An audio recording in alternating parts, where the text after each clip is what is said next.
to distance themselves and their party from the racist remarks of Steve King, at the same time that the president and Senate Republicans keep the government shut down until they get Steve King's signature policy idea, a border wall with Mexico. New York Times published the offensive quote in question yesterday. King wondered out loud, white nationalist, white supremacist, Western civilization. How did that language become offensive? Wait, what? King took to the House floor today to insist he's not racist, then defended his support for, quote, Western civilization values and called himself an American nationalist. Steve King's history of bigotry and racism has gone largely ignored by his Republican colleagues in Congress. But this time around, there seems to be quite a bit of hand-wringing from members of his party. Perhaps the most thoughtful of which coming from South Carolina Senator Tim Scott, the one black Republican member of the Senate caucus. He wrote an op-ed today in the Washington Post saying, quote, some in our party wonder why Republicans are constantly accused of racism. It is because of our silence when things like this are said. But as they slap King on the wrist, remember, the Republican Party's shutdown of the government is over Steve King's signature policy idea, building a wall.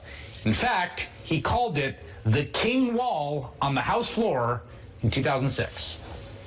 I'm going to do the 2-minute drill on the King Wall. I also say we need to do a few other things on top of that wall, and one of them be to put a little bit of wire on top here to provide a disincentive for people to climb over the top or put a ladder there. We could also electrify this wire with the kind of current that wouldn't kill somebody, but it would simply be a discouragement for them to be fooling around with it. We do that with livestock all the time. We do that with livestock. Joining me now, Leah Wright-Rigueur, assistant professor of public policy at Harvard Kennedy School, author of The Loneliness of the Black Republican, and Christopher Matthias, who's a national reporter for Washington Post. Leah, I thought of the title of your book today as I read the of the op-ed from Tim Scott in the Washington Post.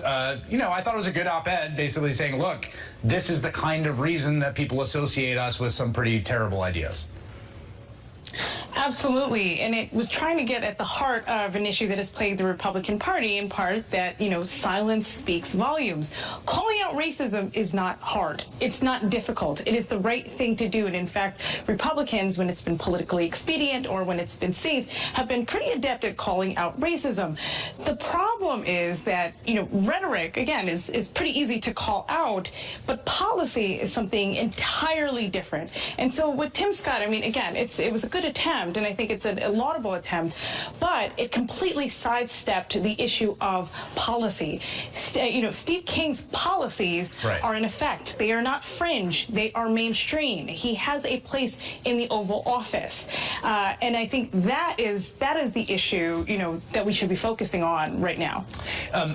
It's also notable, you have done great reporting on Steve King. I mean, there are sort of like Steve King, there's like Steve King avowed racist explosions every 6 months or so, and then we get a little version of this. But this is not the first, and it probably won't be the last. Right, yeah, we've seen this news cycle before where people get enraged about Steve King and then nothing happens.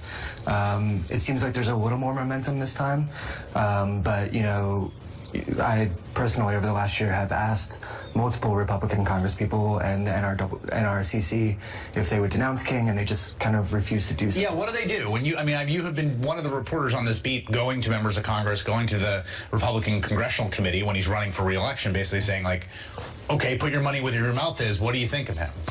Right, and mostly I just don't get a response. And I mean, before the election, Steve Stivers from the NRCC did denounce King, but only after a poll emerged showing that King might actually lose. Of course, he didn't. Right, but, which is why he's still there. Yeah, exactly.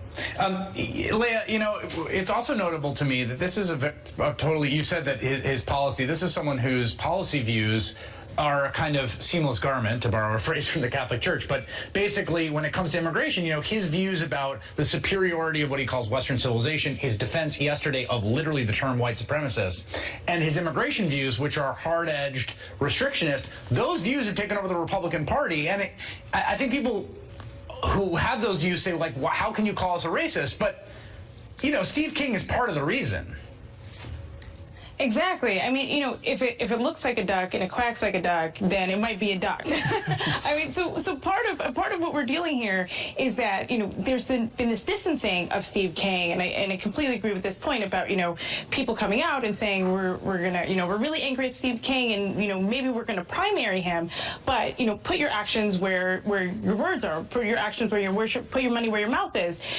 Are you actually going to do something about it? Because actually, what's happening is as we see people denouncing what Steve King is saying rhetorically and kind of the most offensive of these comments, we're also seeing them endorse the very same policies that underlie, that underlie these words. So there really isn't a difference. There might be a difference of semantics or logistics, but there's no difference in terms of actual tenor. So we're seeing things like the wall become mainstream. We're seeing things or ideas about immigration. Just this week we saw within the Republican Party there is a debate within Texas Republicans about whether a Muslim should be head of a party institution. Right. So these are actual real issues that have infected and corrupted the party and predate Steve King by a long time, by a long shot. I will note that vote, which in Tarrant County, Texas, we noted last night on this program when we were talking about this, to boot out the vice chair of the Tarrant County Republicans,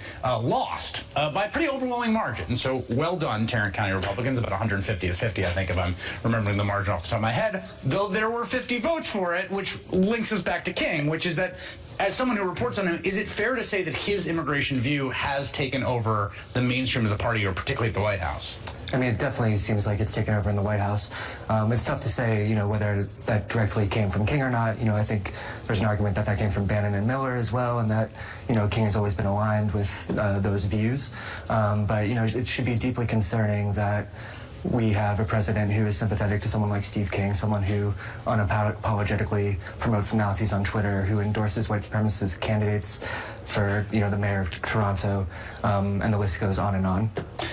We should note also that before he was, allied with Trump, he was the campaign national co-chair of the Ted Cruz campaign. Mm-hmm. And there was no, he was still Steve King back then, and there was literally no, am I wrong that there was no controversy about that? There's no controversy. It's all, for whatever reason, it took him having to admit to being a white supremacist in the New York Times for anything to happen. And moreover, he literally said the same thing to what he said to the New York Times. He said that in October as well. He told a local Iowa TV host he didn't think white nationalist was a derogatory term, and it was crickets from the GOP. Wait, this was before the election? Yeah, this was in October, and then he won a few weeks later.